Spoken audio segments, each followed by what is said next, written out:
Right, so we're going to do division now. Multiplication was really easy. Division's the same, except we're just going to multiply by the reciprocal of the divisor.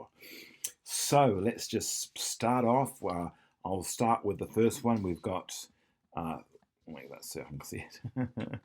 3x on y divided by 2x on y. So whenever we multiply by a fraction, we always say, okay, we're going to keep the first bit and we're going to multiply. We change the division to a multiplication and we flip this upside down. We find the reciprocal.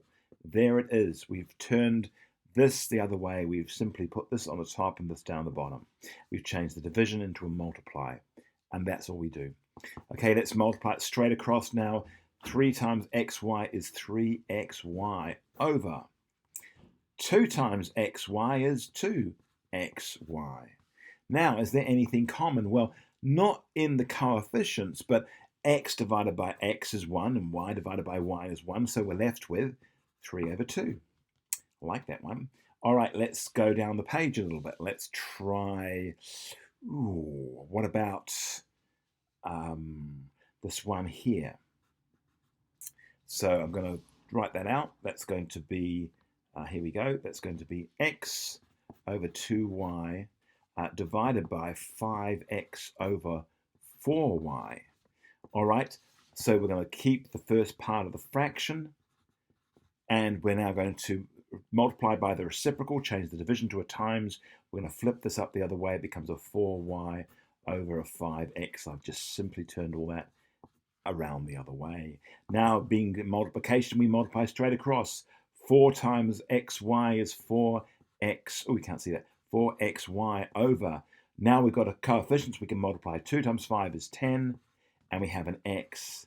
Now, the coefficients have got a common factor. It's 2. I can divide 4 by 2. If I divide 4 by 2, I get 2. If I divide 10 by 2, I get 5.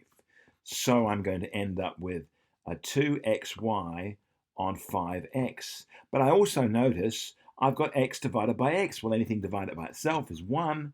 So I've got a 2 and a y left. And on the bottom, I've just got a 5. And there is my solution. All right, let's see. Okay, I've still got some time on the video to do a couple more. Here we go. I've had a few questions, by the way, about number 7 here. Let's do that one right now. Here's number 7. So I'll put 7 here, and it's 3x squared on 2 divided by x on 3. Nice question, but very straightforward, really. It's 3x squared. Really like this question. Change the divide to a times. Flip this other way, up the other way. And so now, multiply straight across. Well, coefficient times the coefficient, or 3 times 3 is 9. Remember, this is a coefficient, there's nothing there, but effectively, it's almost like it's a 3x to the 0. So it is the coefficient of something, so, but just keep it as a 3. 3 3s are 9, and I've got an x squared. Over 2 times x. Well, I can't really say, well, 2 into 9 is 4.5, because I don't want decimals or mixed numbers. But I'm just going to leave that as a 9 on 2. But I do know that this is x times x on x. It's like saying xx on x. Well, I'm left with an x. So that cancels with the squared. In other words, I take 1x off here, 1x off here, and I'm left with a 9x on 2. And there is my solution. Okay, let's do a couple more of these. I'm really enjoying these ones. Let's just do number 9. Here's number 9. I got 2x squared on 3 divided by 4 over x.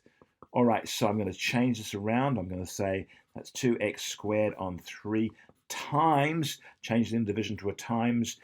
Finding the reciprocal of this is going to be x on 4.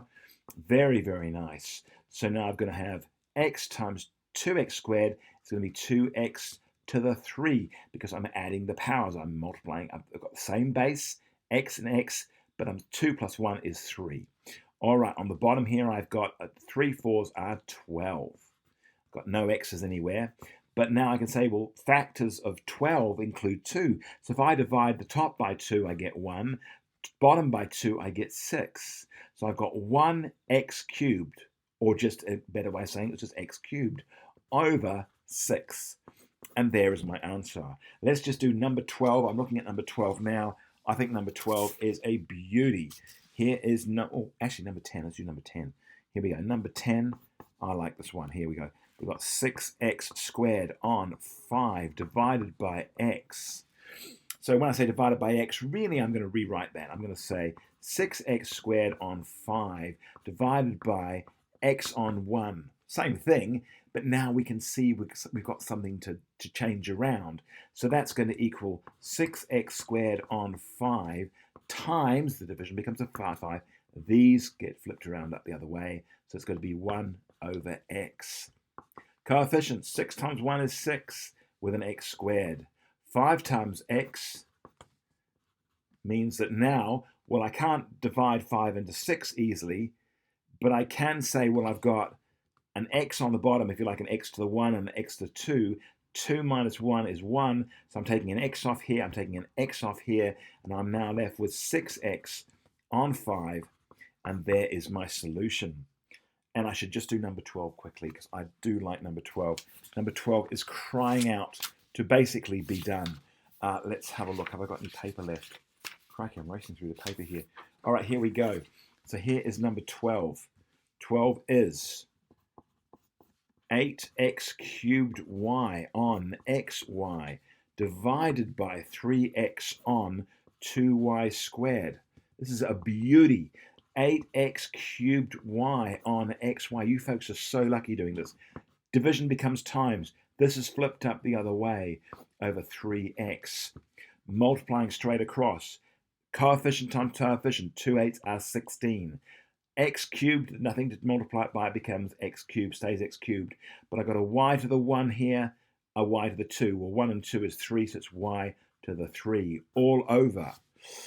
Now, what have I got here? I've got an x to the 1 and x to the 1. Well, that's going to become x squared. So I've got an x squared. Oh, but I've got a 3 as well. 3 wants to go in front. So the coefficient, that's really a coefficient of 1 here. 1 times 3 is 3. But I've got a y as well. And there is the bottom. Now, can I divide 3 into 16? No. So it remains as 16 on 3.